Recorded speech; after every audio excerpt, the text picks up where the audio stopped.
Somewhere along the way, exhaustion became impressive, being busy became a personality, and saying I'm tired started sounding like proof that you're doing something important. But let's be honest for a moment, are you actually making progress? Or are you just constantly overwhelmed? Because those two things are not the same. Burnout doesn't always look dramatic. It doesn't always mean collapsing or giving up. Sometimes it looks like this: you're working, but you can't focus. You're trying, but everything feels heavier than it should. You're moving, but nothing feels meaningful anymore. And slowly, the things you once cared about start to feel like obligations. That's burnout. Not loud, not sudden, but quietly draining. And the dangerous part? You might not even question it, because it feels normal. You tell yourself, this is just what hard work looks like. This is the price of ambition. This will pay off later.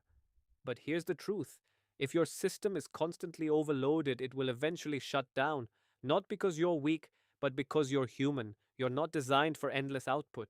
You're designed for cycles, effort and recovery, focus and rest, intensity and space. And when you ignore one side of that cycle, everything starts to break down. Your creativity drops, your clarity fades, your motivation disappears, and then you push harder, thinking that's the solution. But it isn't. Because burnout isn't a sign that you need more effort. It's a sign that something is out of balance. Maybe your expectations are too high.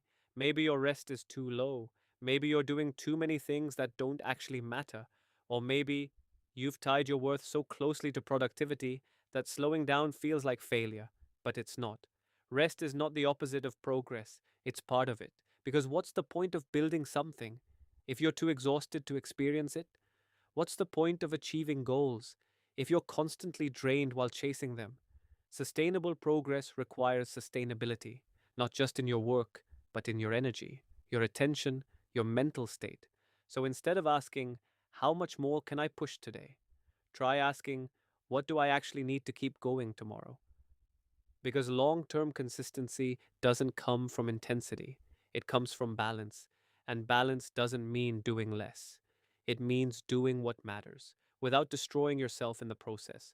Today, I want you to do something that might feel uncomfortable: schedule rest.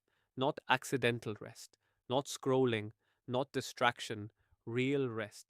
Time where you're not producing, not optimizing, not trying to get ahead, just stepping back, even if it's 30 minutes, even if it feels undeserved.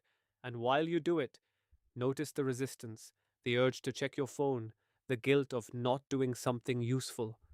That feeling? That's exactly why this matters.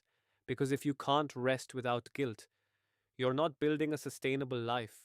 You're building a cycle you'll eventually want to escape from. Next episode, we're going to challenge something most people say every day: I don't have enough time. And look at what's really behind it: